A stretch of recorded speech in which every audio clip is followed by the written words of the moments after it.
Selamat malam, Anda sedang menyaksikan Berita Kita Malam. Berita paling menarik, berita terupdate seputar Kalimantan Barat akan kami hadirkan untuk Anda. Di antaranya,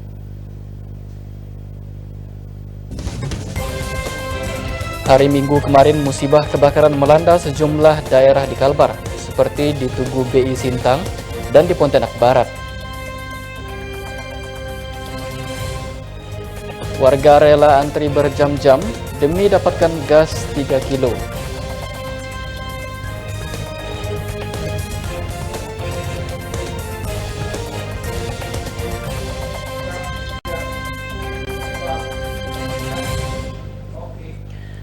Bersama saya Juni, inilah Berita Kita Malam selengkapnya. Kita buka informasi yang pertama dari Sanggau. Pemirsa, kondisi jembatan Sungai Kedukul di Desa Sungai Mawang, Kecamatan Muko, Kabupaten Sanggau, kini rusak parah. Padahal jembatan ini menjadi akses utama penghubung antara masyarakat di Dusun Sungai Beringin dan Dusun Ketapang, sehingga berperan penting dalam roda perekonomian masyarakat. Rusaknya jembatan Sungai Kedukul di Dusun Sungai Beringin, Desa Sungai Mawang, Kecamatan Muko, Kabupaten Sanggau, cukup mengganggu aktivitas masyarakat setempat. Menurut Kepala Desa Sungai Mawang, Antonius Leo, jembatan ini dibangun pada tahun 2004 lalu. Akibat rusak, sejak 5 tahun terakhir perbaikan jembatan dilakukan masyarakat secara swadaya. Sehingga rusaknya jembatan tersebut sudah layak untuk mendapat perhatian dari pemerintah daerah. Apalagi jembatan ini menjadi akses utama masyarakat sebagai jalur penghubung antara Dusun Sungai Beringin menuju Dusun Ketapang. Jadi sangat berperan penting dalam membantu roda perekonomian masyarakat. Ini kan terakhir dibangun itu tahun 2004 ya. 2004 dan kurang lebih 5 tahun terakhir ini perbaikan itu swadaya. Jadi harapan kita dari pemerintah daerah bisa membantu kita masyarakat lah untuk melancarkan perekonomian masyarakat, karena di sini ini menghubungi 5 dusun di dalam, sementara kondisi jembatan kita ini sudah dalam kondisi darurat. Jadi harapan kita supaya akses ekonomi daripada masyarakat tidak terputus, ya sangat urgent lah jembatan ini bisa diperhatikan dari pemerintah daerah. Sementara itu, Kepala Dinas Bina Marga dan Sumber Daya Air Kabupaten Sanggau, John Henry, sempat meninjau kerusakan jembatan. Dirinya menjelaskan, kondisi jembatan memang sudah layak untuk menjadi perhatian pemerintah daerah. Karena itu, dipastikan akan dilakukan pergantian jembatan baru pada anggaran tahun 2021 mendatang. Kita telah meninjau jembatan yang berada di ruas ini bersama dengan Pak Kades Sungai Mawang ya. Kemudian atas izin Bupati Sanggau ya, kami juga sudah melihat tadi seperti apa kondisi jembatan saat ini. Dan kita lihat dari fisiknya, tadi Pak Kades juga menyampaikan bahwa ini pernah dibangun di tahun 2004 ya, dan memang sudah tidak lagi ini menjadi suatu sarana mobilisasi masyarakat Sungai Sungai Beringin ini. Dan ya setelah kami tinjau dan setelah kami analisa dan sebagainya, ya insya Allah nanti kita anggarkan di tahun 2021. Dari Kabupaten Sanggau, Theodardus Pontipi memberitakan. Badan Penanggulangan Bencana Daerah Kabupaten Sanggau meninjau pemukiman warga di tepian Sungai Kapuas karena dinilai rawan banjir. Warga diminta waspada dan segera mungkin mengungsi ke tempat yang lebih tinggi jika turun hujan deras cukup lama dan ketinggian air sungai meningkat drastis. Peninjauan pemukiman warga yang dinilai rawan terjadi banjir ini dipimpin oleh Kepala Pelaksana Badan Penanggulangan Bencana Daerah Kabupaten Sanggau, Siron, pada Senin pagi.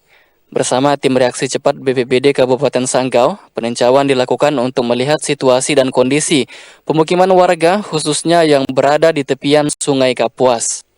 Minta tolong perhatian lah, ya. Perhatian adakan masyarakat kita itu. Ya boleh katakan terputus tuh, karena hubungan itu air ini banyak yang tuh mau ke Sanggau sulit kan, mau ke sawit juga sulit bah. Belum ada, setahu saya sih belum ada lah. Kepala Pelaksana BPBD Kabupaten Sanggau, Siron mengatakan 3 tim diturunkan dalam peninjauan ini. Dengan sasaran, tim pertama menyusuri pemukiman tepi sungai dari Kota Sanggau menuju ke Kecamatan Muko, dan tim kedua dari Kota Sanggau menuju Kecamatan Meliau, sedangkan tim ketiga menyusuri dari Kota Sanggau menuju ke Sungai Kosak, Kecamatan Kapuas, Kabupaten Sanggau. Kalau saya melihat untuk curah hujan kita boleh dikatakan kurang curah hujan. Adapun hujan itu ya dia rutin tiap hari, tapi dia agak nggak terlalu lebat gitu.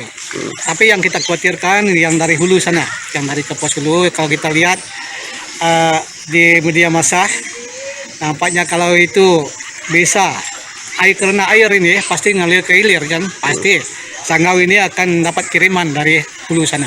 Itu yang kita khawatirkan. Siron menambahkan, BPBD mengimbau agar masyarakat, terutama yang bermukim di tepian Sungai Kapuas, agar tetap waspada terjadi banjir. Jika turun hujan deras cukup lama dan ketinggian air sungai meningkat drastis, masyarakat diminta sesegera mungkin mengungsi ke tempat yang lebih tinggi. Dari Kabupaten Sanggau, Theodardus Pontipi memberitakan. Dari Sanggau kita ke informasi lain di Sambas. Pemirsa, tingginya kasus pencabulan atau kejahatan seksual terhadap anak di bawah umur di Kabupaten Sambas mengundang keprihatinan berbagai kalangan. Tidak terkecuali Majelis Ulama Indonesia Kabupaten Sambas yang sangat prihatin tingginya kasus tersebut. Terhitung mulai Januari hingga per 6 Juli 2020 lalu, kasus pencabulan atau kejahatan seksual di Kabupaten Sambas sudah mencapai 28 kasus. Mirisnya lagi, sebagian besar korban kejahatan asusila ini menimpa anak di bawah umur. Tingginya jumlah kasus pencabulan di Kabupaten berjuluk Serambi Mekah Kalimantan Barat ini tentu mengundang keprihatinan berbagai kalangan, tidak terkecuali Majelis Ulama Indonesia Kabupaten Sambas yang sangat prihatin dengan kondisi tersebut. Karena itu, Ketua MUI Kabupaten Sambas, Haji Syamsuri Safiuddin, berharap kepada masyarakat, terutama para orang tua, agar lebih berhati-hati, terutama dalam mengawasi anak-anaknya, terlebih saat beraktivitas di luar rumah. Peran kita sebagai orang tua, dan ini bukan hanya tanggung jawab ulama, tapi seluruhnya anggota masyarakat, orang tua di rumah tangga, dan masyarakat sekitarnya. Melihat kondisi begini, kita cepat harus tangkap. Dan inilah perlu adanya pos-pos keamanan di setiap desa. Jadi setiap malam ronda, jangan sampai terjadi pergaulan bebas.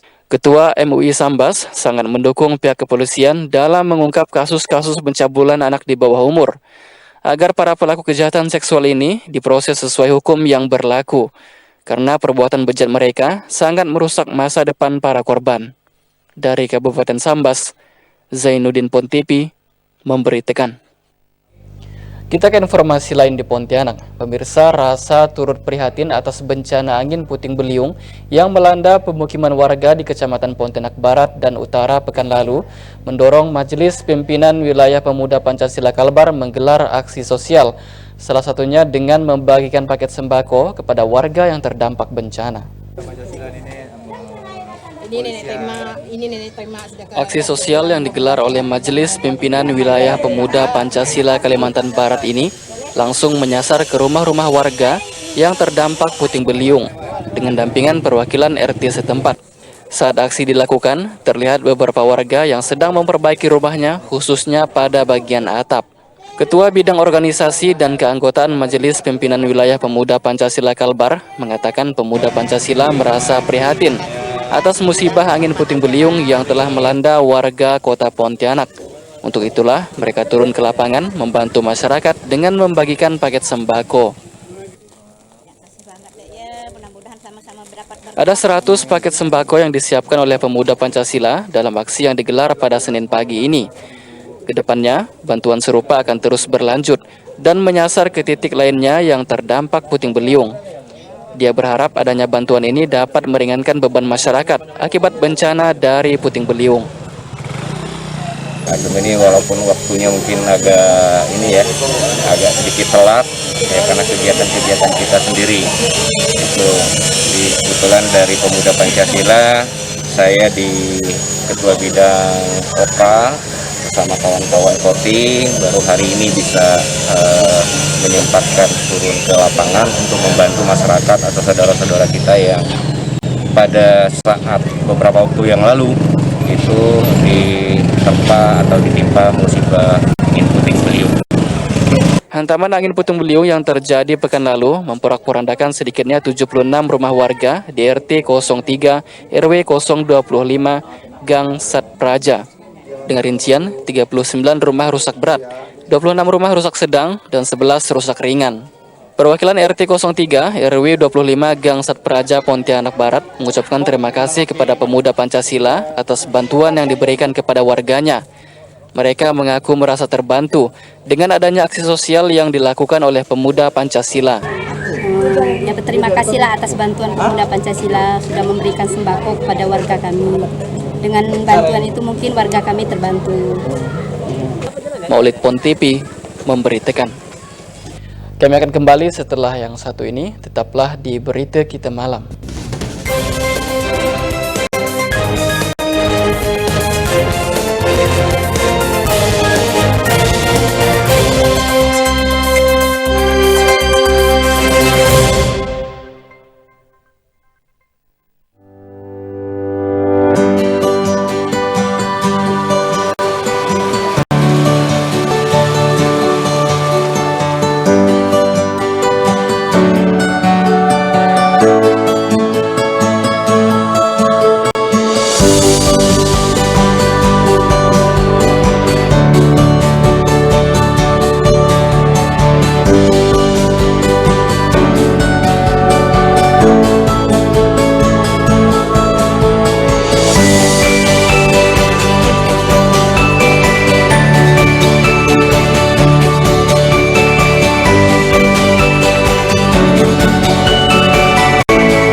Anda masih bersama kami di Berita Kita Malam. Kita ke informasi yang selanjutnya.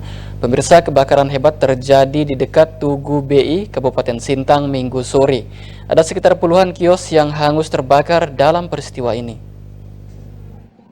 Beginilah suasana kebakaran hebat yang terjadi di dekat Tugu BI, Kabupaten Sintang, pada Minggu sore. Api dengan cepat membesar dan melahap bangunan kios, yang sebagian besar terbuat dari kayu ini. Pemilik kios dengan dibantu warga berusaha sebisa mungkin menyelamatkan barang-barang dari dalam kios yang belum terbakar. Sementara itu, puluhan pemadam kebakaran berupaya keras memadamkan api yang masih membara dan menjalar ke bangunan lainnya. Menurut keterangan seorang warga, Wawan, api muncul dari salah satu kios yang berada di Jalan PKP Mujahidin ini, sekitar jam 3:30 sore. Dalam hitungan menit saja, api dengan cepat membesar dan melahap bangunan kios. Baru ya Pak, setengah jam yang lalu lah. Tiba-tiba api besar, Pak. Langsung besar Pak, karena kayu semua. Kalau ditengok, ada nggak ibarat kata orang yang di dalam gitu Pak, atau yang Alhamdulillah aman semua nih Pak. Udah pada keluarkan orang, namakan orangnya, terus barang-barangnya jalan. Barang selamatkan. Api itu cepat menangkapnya Pak. Kalau apa nih? Karena kayu-kayu semua kan. Kira-kira kan apa tuh Pak? Hah? Ya, di sini kan jual makanan lah. Kita kan tak tahu dari gas lah. Dari listrik tak tahu. Nanti dia lah di situ lagi. Nah, kita tahu tanya yang rumah yang ada di sini kan. Pasti saya nyamarkan saya. Sebagian besar kayaknya barang-barang tidak bisa selamat ini, Tidak bisa lah Bang. Mau dengan lah. 20 menit kan mikir buka apa segala. Ya kan? 20 menit dah kata nih dah. Sekitar jam 4:30 sore, api sudah berhasil dikendalikan. Tetapi pemadam tetap terus-menerus menyiramkan air agar api benar-benar padam. Dari Kabupaten Sintang, Zenpon TV memberitakan. Kebakaran hebat yang terjadi di sekitaran Tugu BI Kabupaten Sintang Minggu sore diduga akibat korsleting listrik. Ada sekitar 20 lebih kios yang terbakar dalam musibah kebakaran ini. Kebakaran hebat terjadi di sekitaran Tugu BI Kabupaten Sintang pada Minggu sore. Sekitar puluhan kios hangus terbakar dalam peristiwa ini. Kepala Satpol PP dan Damkar Kabupaten Sintang, Martin Nandung menyebutkan ada 20 lebih kios yang terbakar dalam peristiwa ini. Sementara terkait penyebab kebakaran, berdasarkan keterangan saksi mata, sumber api diduga karena korsleting listrik di salah satu kios yang berada di Jalan PKP Mujahidin ini. Damkar menurunkan kekuatan penuh dalam melakukan pemadaman api. Sekitar jam 4:30 sore, setelah berjibaku dan berusaha keras, akhirnya api dapat dikendalikan. Persis yang terbakar. Kalau kita lihat memang perkiraan kita mungkin ada sekitar 20-an, tapi nanti persisnya harus dihitung ulang. Kejadiannya tadi kurang lebih sekitar pukul 4, sumber api untuk sementara diperkirakan dari korsleting listrik harus pendek. Belum ada informasi dari beberapa saksi-saksi yang melihat kemungkinan kebakaran terjadi dengan sumber lain selain korsleting listrik. Kita menurunkan kekuatan penuh dengan dibantu mesra. Kita perkirakan dari sekitar 600-an kita turunkan semuanya, baik Damkar maupun Pol PP. Tak ada korban jiwa dalam peristiwa ini, sementara kerugian masih belum bisa diperkirakan. Sebagian besar tidak ada barang-barang yang bisa diselamatkan, karena api dengan cepat membesar dan melahap bangunan kios yang banyak terbuat dari kayu ini. Dari Kabupaten Sintang, Zenpon TV memberitakan. Bukan hanya di Sintang, pemirsa, 4 ruko dan 3 rumah warga di Gang Sultan Nasir Pontianak Barat juga hangus dilahap si jago merah pada Minggu malam kemarin. Padatnya penduduk di lokasi kejadian serta minimnya sumber air menjadi kendala utama proses pemadaman. Kebakaran hebat ini terjadi sekitar pukul 23 waktu Indonesia Barat. Kebakaran ini sontak mengejutkan warga yang ada di Gang Sultan Nasir Pontianak Barat karena apinya yang cukup besar. Puluhan petugas pemadam kebakaran yang tiba di lokasi langsung melakukan pemadaman di sekitar area. Ramainya penduduk di lokasi kejadian serta minimnya pasokan air membuat petugas damkar kewalahan memadamkan titik api. Alhasil, 4 ruko dan 3 rumah warga pun hangus terbakar. Begitu saya keluar, api udah besar, lari aja saya nak ngasih tahu orang-orang. Langsung saya matikan lampu. Kendalanya cuman air nggak ada, posisi di parit lagi kering. Tidak ada korban jiwa dalam kebakaran tersebut, namun kerugian ditaksir hingga ratusan juta rupiah. Septapon TV memberitakan. Kebakaran juga terjadi Minggu malam kemarin di kawasan Jalan Perdana Pontianak Selatan. Kobaran api yang ganas menyebabkan satu rumah warga yang terbuat dari kayu menjadi arang tak bersisa. Beberapa saat sebelum musibah kebakaran di Jalan Komyo Sudarso, Pontianak Barat, satu bangunan rumah berbahan dasar kayu milik Muham Sati di Gang Anugerah Perdana, Jalan Perdana, Pontianak Selatan, pada Minggu malam kemarin juga terbakar. Saat kejadian, penghuni rumah ini langsung bergegas membangunkan orang seisi rumah, lalu berupaya menyelamatkan barang-barang penting seperti sepeda motor dan sebagainya. Menurut keterangan keluarga korban, api berasal dari dapur rumah. Petugas pemadam mengatakan akses masuk ke pemukiman yang sempit menjadi kendala petugas untuk memadamkan kobaran api. Air lancar gitu, Pak ya?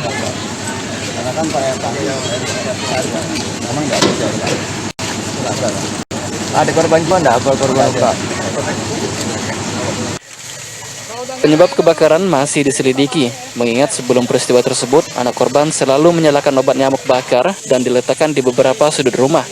Sedangkan untuk aktivitas masak-memasak tidak ada. Septapon TV memberitakan. Kami akan kembali setelah yang satu ini, tetaplah di Berita Kita Malam.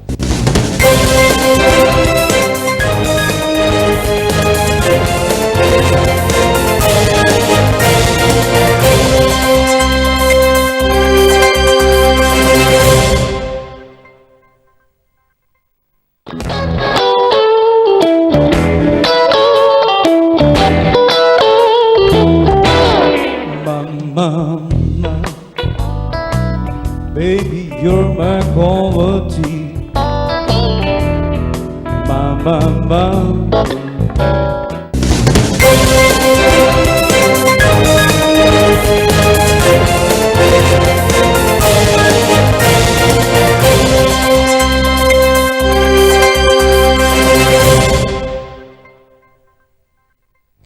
Anda masih bersama kami di Berita Kita Malam. Pemirsa, Wakil Ketua DPRD Kota Pontianak, Muhammad Arif, mengimbau para pihak penyelenggara pemotongan hewan kurban, baik masjid maupun lembaga masyarakat, untuk mendistribusikan daging tersebut langsung ke rumah-rumah penerima. Wakil Ketua DPRD Kota Pontianak, Muhammad Arif, yang juga selaku Sekretaris DMI Kota Pontianak ini mengimbau para pihak penyelenggara pemotongan hewan kurban, baik masjid maupun lembaga masyarakat, untuk mendistribusikan daging tersebut langsung ke rumah-rumah penerima. Menurutnya, hal itu perlu diterapkan diambil dalam upaya mencegah penyebaran COVID-19 dan untuk menghindari terjadinya kerumunan orang di lokasi pemotongan. Seandainya hal itu tidak bisa diterapkan, Arif pun menyarankan agar pihak panitia kurban memanggil perwakilan penerima ke lokasi pemotongan. Selain itu juga, M. Arif berharap agar proses pemotongan hewan kurban disaksikan petugas dan pemilik hewan kurban. Pembagian juga sebaiknya diantar, ya, diantar ke rumah penerima ataupun tempat tertentu yang jumlah si penerimanya tidak terlalu ramai. Misalnya satu tempat, satu kelompok itu mungkin cukup 10 orang atau 20 orang untuk kita kumpulkan atau kita bagikan. Nah, kalau dibagikan dalam satu tempat, ya, atau apalagi antrian, kita khawatir penerimanya semakin banyak. Maulid Pon TV memberitakan. Bangga tak terkira dirasakan Andre, peternak sapi asal Rasau Jaya, Kuburaya, sebab seekor sapi miliknya dengan berat 1 ton dibeli oleh Presiden Jokowi. Sapi tersebut akan diserahkan ke Gubernur Kalbar Sutarmiji sebagai hewan kurban. Sebelumnya, Andre, peternak asal Rasau Jaya ini mengaku tak pernah berpikir bahwa sapinya akan dibeli Presiden. Namun tiba-tiba saja ia mendapat kabar bahwa sapi miliknya yang memiliki berat 1 ton ditawar Jokowi untuk dibeli dan dijadikan hewan kurban. Bangga tak terkira pun langsung dirasakannya. Menurut Andre, sapi ini sudah ia rawat sejak 2 tahun terakhir, yang rencananya memang akan dijual saat Idul Adha untuk hewan kurban. Karena itu, ia pun giat merawat sapi ini dengan rutin memberinya makanan ampas sagu, ketela, dan rumput. Ampas sagu, ketela, rumput. Septa Pon TV memberitakan. Kita ke informasi yang lain. Pemirsa, ratusan warga rela mengantri berjam-jam demi mendapatkan gas 3 kg. Kondisi sulitnya mendapatkan LPG bersubsidi yang merupakan hak orang miskin ini dirasakan warga sejak 2 minggu terakhir.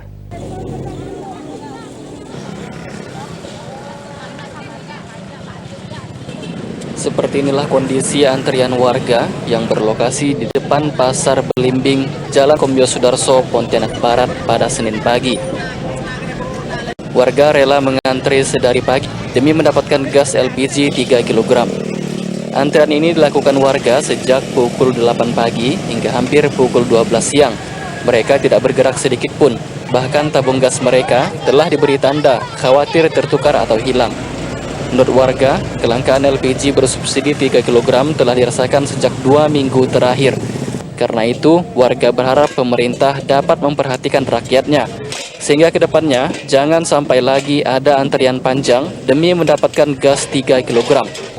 Bahkan kalau bisa, masyarakat meminta operasi pasar dilakukan setiap hari. Dari setengah 8 tadi dari sini. Sampai anak-anak ditinggal di rumah, macam mana cara anak di rumah nih? Gara-gara gas nih, macam mana lah? Terus Bang, kelangkaan LPG ini udah berapa lama merasakan Bang? Kurang lebih 2 minggu kelangkaan LPG ini. Jadi saya nih keliling, tapi setiap pangkalan cuma dapat 1 ya. Setiap pangkalan, ya masalah harga sih cuma 16,5. Tuh. Cuman inilah menurut pemerintah nih, tolonglah diperhatikanlah rakyat kecil nih. Yang kecil-kecil enggak kasihan tengok-tengok semua tuh. Semuanya. Kan? Nah, tengok kan. Tuh yang kecil-kecil. Pokoknya pemerintahan tolonglah ini. Kasihlah simbol macam mana. Kalau bisa operasi pasar ini tiap hari. Meski masih di tengah pandemi corona, antrian yang cukup panjang ini tak lagi memperdulikan protokol kesehatan. Terlihat sebagian warga tak menggunakan masker, bahkan dengan jarak yang berdekatan. Ini semua dilakukan warga demi untuk mendapatkan gas 3 kg. Maulid Pon TV memberitakan. Pemirsa, Direktorat Lalu Lintas Polda Kalbar membuat marka ruang henti khusus atau RHK berjarak bagi pengendara sepeda motor di beberapa traffic light di Kota Pontianak. Pembuatan RHK berjarak ini guna mendukung kebijakan physical distancing yang mulai diterapkan bagi pengendara sepeda motor yang berhenti di traffic light.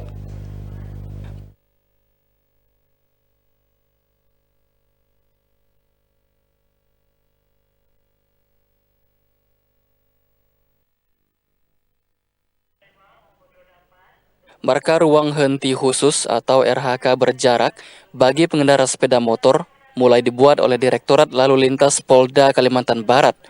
Melalui personel Satlantas Polresta Pontianak Kota bekerja sama dengan Dinas Perhubungan Kota Pontianak di 2 titik traffic light di Kota Pontianak. Di antaranya di Jalan Sultan Syarif Abdurrahman dan di Jalan Patimura, Pontianak Kota. Pembuatan marka RHK berjarak tersebut guna mendukung kebijakan physical distancing yang mulai diterapkan bagi pengendara sepeda motor sebagai salah satu upaya dalam pencegahan penyebaran COVID-19 atau coronavirus di wilayah Pontianak. Namun demikian, upaya tersebut untuk saat ini masih dalam tahap uji coba dan dilakukan sosialisasi kepada masyarakat, sehingga diberlakukan sanksi bagi pengendara yang melanggar. Kita melaksanakan himbauan dan juga pengaturan di mana masyarakat yang belum paham tentang marka tersebut dibikin kita arahkan. Karena ini yang dikhususkan untuk roda 2 supaya ada jarak antara satu kendaraan dengan kendaraan yang lain.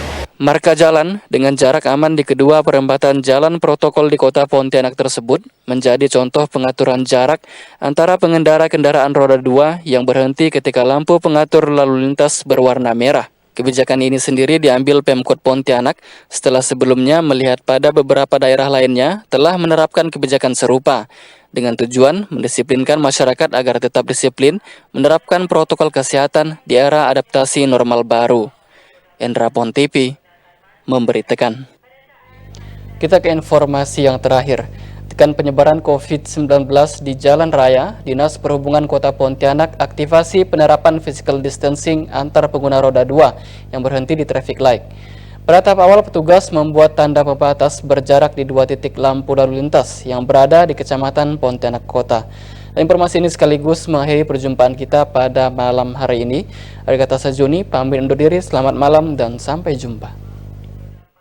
Bekerja sama dengan Direktorat Lalu Lintas Polda Kalimantan Barat, petugas dari Dinas Perhubungan Kota Pontianak mulai mengarahkan aktivasi atau penerapan sistem physical distancing untuk pengendara roda 2 di 2 lokasi traffic light di Kecamatan Pontianak Kota, yakni di persimpangan Jalan Sultan Abdurrahman dan Jalan Patimura. Penerapan menjaga jarak fisik antara pengguna roda 2 yang berhenti di lampu lalu lintas ini bertujuan menekan angka penyebaran COVID-19 di jalan raya dan diharapkan dapat mengurangi klaster penyebaran pandemi COVID-19 di Kota Pontianak dan Kalbar umumnya. Kepala Dinas Perhubungan Kota Pontianak, Utin Srilena Chandramidi menjelaskan, pada tahap awal, petugas masih akan terus melakukan sosialisasi, di mana bagi pengendara yang belum mengetahui atau mematuhi terkait kebijakan tersebut, maka akan diberikan pemahaman melalui kamera pengawas dan pengeras suara yang sudah ditempatkan di setiap perempatan jalan tersebut. Utin menambahkan, tanda pembatas berjarak khusus kendaraan roda 2 tersebut rencananya juga akan terus ditambah ke persimpangan jalan lainnya, disesuaikan dengan hasil kajian dan pendataan ulang yang akan dilakukan setelah aktivasi penerapan beberapa hari ke depan. Menerapkan di lokasi persimpangan traffic light. Nah di Patimura setelah kita kaji, setelah simpang pajak itu layak untuk kita terapkan. Makanya mudah-mudahan Melalui program ini bisa membantu mengurangi klaster penyebaran COVID-19. Dengan adanya kebijakan jarak fisik antara pengendara roda 2 tersebut, lebih jauh diharapkan bisa meningkatkan kesadaran masyarakat akan pentingnya mematuhi protokol kesehatan COVID-19. Mengingat dampaknya bukan hanya untuk kebaikan diri sendiri, namun juga untuk orang lain. Endra Pon TV memberitakan.